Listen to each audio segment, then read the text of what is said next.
ಎಲ್ಲರೂ ಹೇಗಿದ್ದೀರಾ? ಚೆನ್ನಾಗಿದ್ದೀರಾ? ಮಂಜು ಯೂಟ್ಯೂಬ್ ಚಾನಲ್ಗೆ ಸ್ವಾಗತ. ಇವತ್ತು ಯಾಕೆ ವಿಡಿಯೋ ಮಾಡ್ತಾಯಿದ್ದೀನಿ ಅಂತಂದರೆ, ಇದನ್ನು ನೋಡ್ತಿರ್ಬೋದು, ಕಾಂಪೋಸ್ಟಲ್ಲಿ ಈ ಥರ ಕವರಲ್ಲಿ ಇಟ್ಟಿರ್ತೀನಿ. ಅದೆಲ್ಲ ನೀಟಾಗಿ ಎಲ್ಲ ಡ್ರೈ ಆಗಿರುತ್ತೆ. ನಾನು ಗಿಡಕ್ಕೆ ನೀರು ಹಾಕ್ತೀನಲ್ಲ, ನೀರು ಹಾಕೋಕ್ಕಲ್ಕ ಇದೇ ಕವರಲ್ಲಿ ಈ ಥರ ಹಾಕ್ಬಿಡ್ತೀನಿ.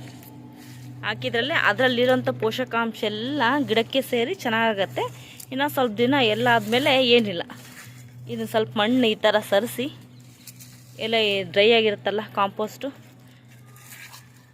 ನೀಟಾಗಿ ಇದರಲ್ಲಿಟ್ಟು ಸ್ವಲ್ಪ ಮಣ್ಣು ಹಾಕ್ಬಿಟ್ರೆ ಸಾಕು, ನೀಟಾಗಿ ಗ್ರೋ ಆಗುತ್ತೆ. ಇದಕ್ಕೆ ಮತ್ತೆ ಎಕ್ಸ್ಟ್ರಾ ನೀವೇನು ಗೊಬ್ಬರ ಹಾಕೋ ಅವಶ್ಯಕತೆಯೂ ಇಲ್ಲ. ನೋಡಿ ಫ್ರೆಂಡ್ಸ್, ಈ ಥರ ಹಾಕಿದ್ರೆ ಸಾಕು, ತುಂಬಾ ಚೆನ್ನಾಗಾಗತ್ತೆ. ಹೂವು ನಮಗೆ ಬೇಕಾದ ಸೈಜ್ ನೀಟಾಗಿ ಬಿಡುತ್ತೆ. ಕೆಳಗೆ ಹಾಕ್ಬೇಕನ್ನೋದೇನಿಲ್ಲ. ನಿಮಗೆ ಜಾಗ ಇಲ್ಲ ಅಂತಂದರೂ ನೀಟಾಗಿ ಟೆರೆಸ್ ಮೇಲೇ ನೀವು ಹಾಕ್ಕೋಬೋದು. ನೋಡಿ ಚೆನ್ನಾಗೇ ಬಿಟ್ಟಿದೆ ಅಂತಂದೇಳಿ.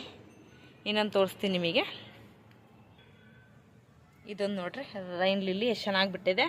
ಇಲ್ಲೊಂದು ಮಗ್ಗಿದೆ, 2 ಮಗ್ಗಿದೆ ನೋಡ್ರಿ. ಇಲ್ಲೊಂದು ಹೂವಾಗಿದೆ, ಟೋಟಲ್ 2 ಹೂವಾಗಿದೆ. ಇದಲ್ಲಿ ಹೇಳಿದ್ನಲ್ಲ ಅವತ್ತೆಲ್ಲ ನೀಟಾಗಿ ಎಲ್ಲ ತೆಗ್ದಿದ್ನಲ್ಲ, ಒಣಗಿರೋ ಎಲೆ ಎಲ್ಲ ನೋಡಿ ಎಷ್ಟು ಚೆನ್ನಾಗಿ ಬ್ಲೂಮ್ ಆಗಿದೆ. ಚೆನ್ನಾಗಾಗತ್ತೆ. ನಿಮಗೂ ಇಷ್ಟ ಆದರೆ ಲೈಕ್ ಮಾಡಿರಿ, ಸೇವ್ ಮಾಡಿರಿ. ನೋಡಿ ಚೆನ್ನಾಗಿ ಬಿಟ್ಟಿದೆ. ನಿಮ್ಗೇನೋ ಡೌಟ್ ಇದ್ದನ್ನು ಕಮೆಂಟ್ ಮುಖಾಂತರ ಕೇಳಿ, ನಾನು ತಿಳಿಸ್ತೀನಿ. Thank you so much.